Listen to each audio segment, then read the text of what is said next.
Matt Viser is the Deputy Washington, D.C. Bureau Chief for the Boston Globe, and he joins us from Washington with more on this story. And Matt, we have heard the president refer to the Russia story as a hoax, as fake news, as a witch hunt, something dreamed up by the Democrats. This is a little bit of a different tack today, isn't it?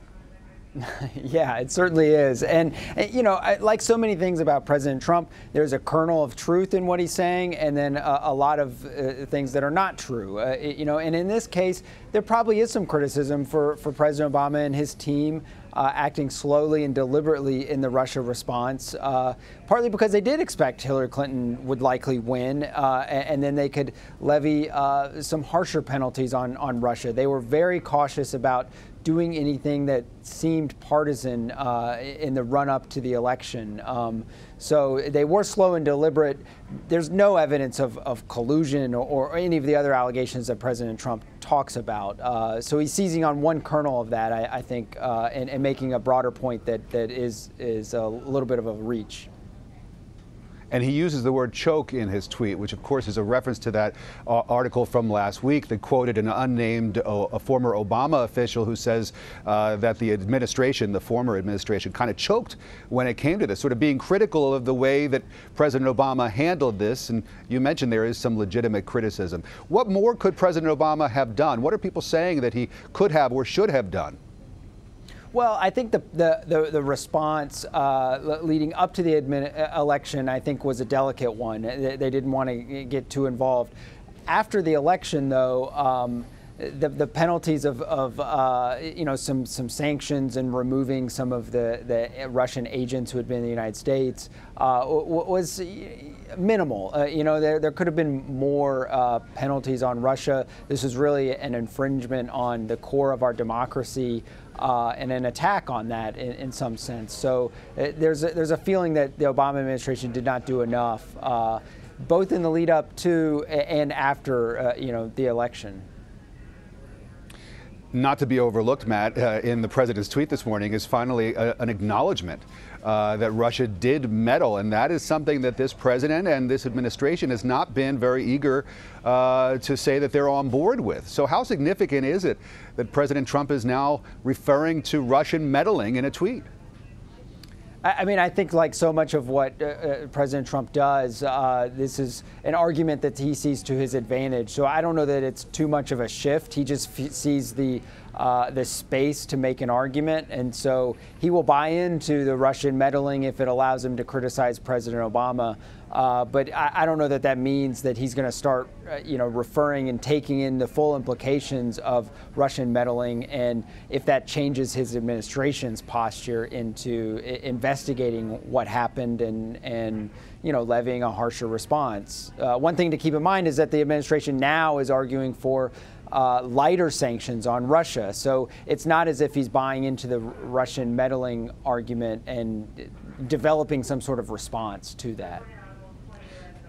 Before we say goodbye to you, Matt, I want to ask you about a great piece that you had recently in the Globe that dealt with Jared Kushner and his early days of being a landlord in Massachusetts, where he was going to Harvard. Talk to us about what you learned about Jared Kushner, of course, the president's son-in-law and top advisor, and how those experiences up in Massachusetts may have helped to shape who he is and how he operates in the White House today. Yeah, so as a 19-year-old Harvard student, he purchased 10 different properties in Somerville, Massachusetts, right on the border with Cambridge. And for 4 years, managed and oversaw and redeveloped and renovated those properties. But he was very much a work in progress, where tenants were angry. One woman I talked to went for a whole winter without heat, despite sort of repeated you know, calls to the Kushner properties to get her heat. Other people had to go to small claims court to get back their security deposit. So Kushner was sort of early on trying to use some of the hardball tactics to get people to either move out or, you know, raise their rents and things like that. So Kushner was sort of learning at this very early stage how to oversee property, developing sort of some sharp elbows as a Harvard undergrad. Sure.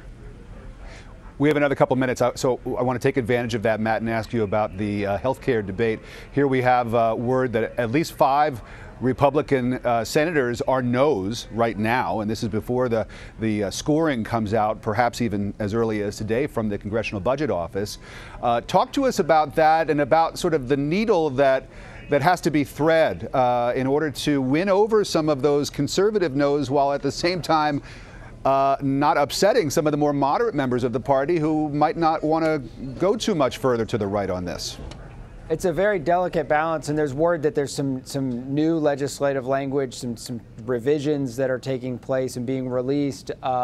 You know, Mitch McConnell is, if anybody can pull a rabbit out of a hat up on Capitol Hill, it's him. You know, he knows how to work that building. He knows his caucus very well, but he's never faced a test quite this hard. You know, so I think, you know, there's different factions that he's trying to appease, and there's almost no room for error. They can only lose 2 senators, and there's more than 2 senators, more than 2 moderate senators, and more than 2 very conservative senators. And he's trying to please both sides, or trying to come together. It's a very dicey proposition at this point. You know, but McConnell, and sort of working some of those back rooms, you know, is trying very hard to get this done. What are the possibilities here? Because we know that Leader McConnell has put out a deadline. He wants to have a vote on this before the July 4th holiday.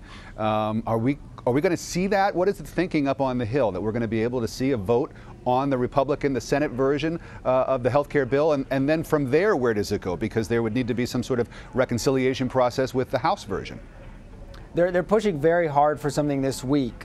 Typically, when members go back to their districts, their positions don't get more compromising. They get sort of more dug in. So I think they're very conscious of the fact that if they are going to have a vote, if they're going to move this bill in the Senate, they need to do it this week before members go home for recess. So I think that is the major push at this point. As you referenced, though, this is only the next step in the game. They've still got to figure out how to reconcile the differences with the House legislation. And whatever they do in the Senate is likely to anger that very vibrant coalition, the Freedom Caucus over in the House. So I think, you know, it's a very difficult and dicey moment right now. But they have to first get this done in the Senate, or else the legislation sort of dies, and they'll probably move on to taxes or some other issue besides health care. And again, as we mentioned, that CBO score is expected perhaps even as early as today. Matt Viser, good to talk to you, Matt. Thanks so much. We covered a lot of ground. Thank you. Thanks for having me.